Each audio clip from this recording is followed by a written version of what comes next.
Bom, nós tivemos ontem no Senado a aprovação da reforma tributária nos 2 turnos, né?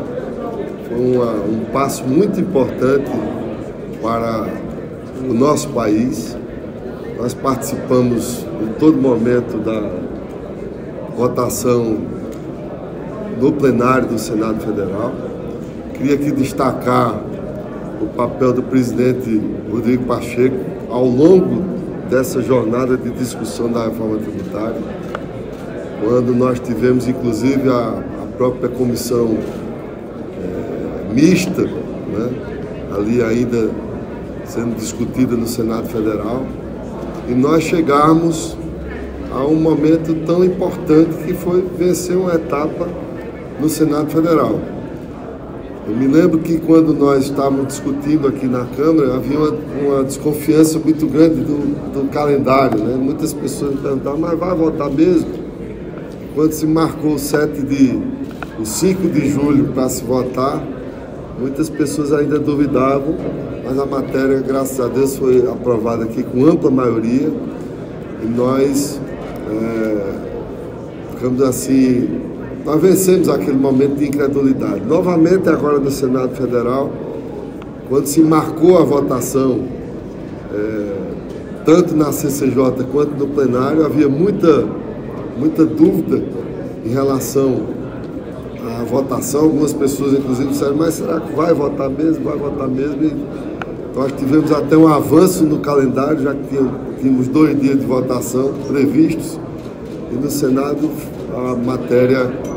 a emenda constitucional foi aprovada no mesmo dia, né? Foi um dia na CCJ e no outro dia nos 2 turnos, no dia de ontem. Então, a gente aqui agora, nós vamos aguardar que o texto seja compilado, né, revisado, e que tenhamos a redação final concluída no Senado Federal. Eu falava há pouco com o presidente Rodrigo Pacheco.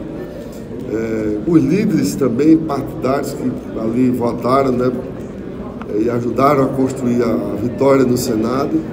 E nós vamos aguardar que esse texto chegue à Câmara para que a Câmara possa fazer essa avaliação do que foi aprovado no Senado e que a partir daí nós possamos, sob a presidência do nosso presidente deputado Arthur Lira, em acordo com as lideranças partidárias na Câmara, nós possamos estabelecer um calendário para que tenhamos ainda este ano a aprovação da emenda constitucional na Câmara e, por conseguinte, a sua promulgação ainda em 2023. Foi questionado ao ministro sobre as exceções, que ontem aumentaram essas exceções, e o ministro deu a entender que era necessário para ter o quórum, né, a representação constitucional para aprovar. O que o senhor achou dessas exceções e se é possível na Câmara diminuir? Olha, eu vou aguardar o texto final, né, porque não dá para fazer um dimensionamento do que foi feito. Essa Constituição foi feita durante o momento do plenário, né, onde foram acatadas algumas emendas, foram apresentadas. Então, eu vou aguardar que esse texto chegue para a gente fazer uma avaliação exatamente do que foi eventualmente ampliado de exceção no Senado Federal. Evidentemente que cada casa e aí tem uma construção, né?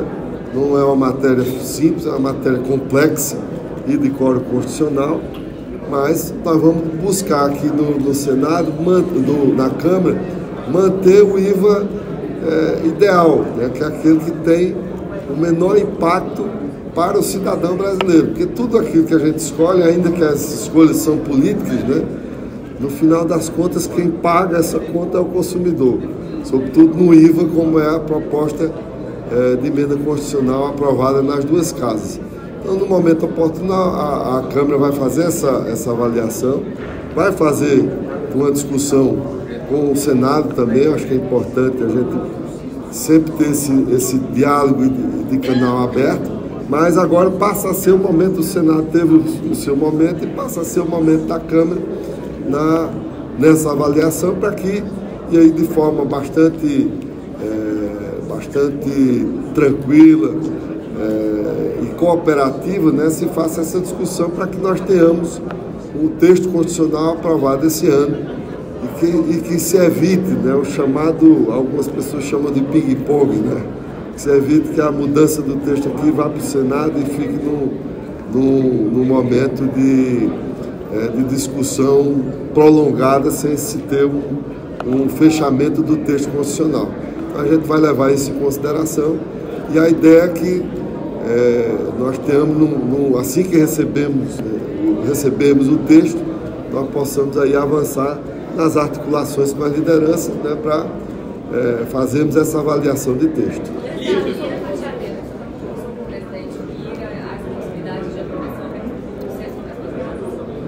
Isso, não conversei ainda com o presidente Lira, porque ontem, quando terminou a aprovação, eu ainda vim relatar o projeto de lei 4287, após a sessão do Senado, e não tive tempo de conversar com o presidente. Mas, na verdade, isso tudo depende tecnicamente da avaliação do texto, né? Como o texto foi construído no Senado Federal. E isso é que nos permitirá a possibilidade de aprovar o texto comum, que é o que regimentalmente nós podemos fazer, se mantendo aquilo que, porventura, possa haver divergência, né? Mas isso não dá para fazer uma avaliação sem a gente ter o conhecimento do texto. O presidente Lira já sinalizou qual a expectativa do cronograma, semana que vem tem feriado, ficaria para outra, como é que vai ser o ritmo, vai direto no plenário? Eu ainda não conversei com ele, mas pretendo hoje, ao longo do dia, manter o contato com o presidente para saber qual é a expectativa dele em termos de calendário com as lideranças, inclusive, né, e como é que a gente vai regimentalmente tratar a matéria na casa. Nós vamos aguardar essa orientação dele, que eu pretendo ter até o final do dia de hoje, um contato, nem que seja telefônico, estabelecer esse contato para a gente poder já orientar os nossos próximos passos na casa. Mas tem em relação ao fatiamento, voltando ali à pergunta da colega, o que acontece ontem? Um senador alagoano, que é rival, obviamente, do Lira, explicou o seguinte, que o fatiamento normalmente ocorre na segunda etapa. Na terceira etapa, seria algo inédito e poderia levantar alguns questionamentos jurídicos e técnicos. O senhor não tem essa preocupação, por exemplo? Porque normalmente é isso mesmo, aprova aqui, aprova lá, o que é consenso, fatia nessa segunda etapa e não na terceira, porque uma casa prevaleceria sobre a outra. Por isso que não nos cabe agora fazer esse comentário sem ter o conhecimento do texto.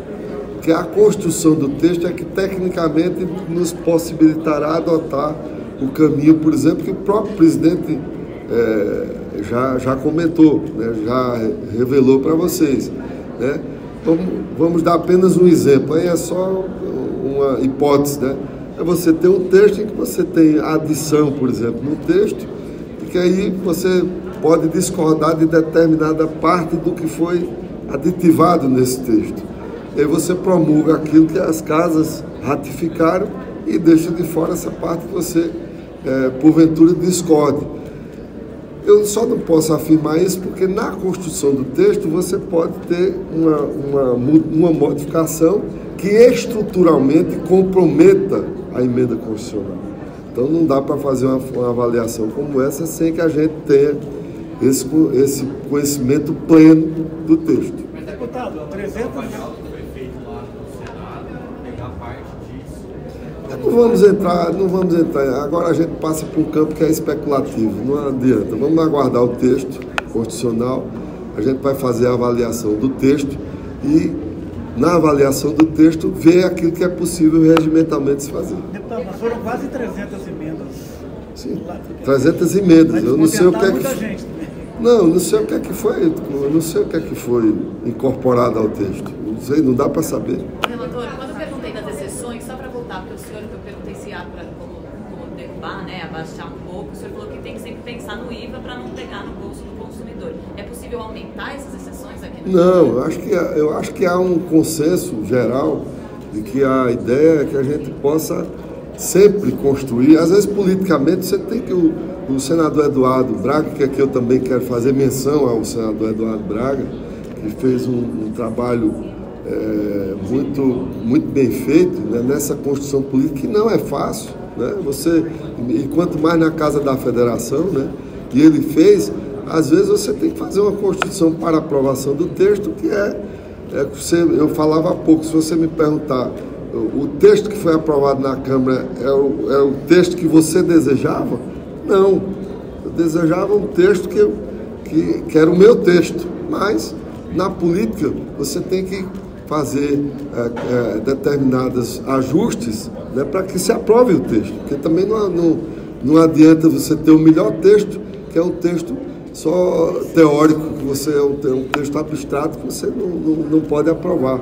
Então eu acho que o senador Eduardo Braga fez esse trabalho, aprovou nos 2 turnos o seu relatório no Senado Federal, e nos cabe agora fazer essa avaliação. E aí, lógico, eu vou conversar com o senador Eduardo Braga, inclusive ontem ao final já tinha marcado uma conversa hoje, vou ver se é possível fazer hoje, para trocarmos ideias daquilo que ele, durante o dia de ontem, ele capitaneou, né, no seu relatório para aprovação, e a gente fazer uma avaliação aqui na Câmara, discutir.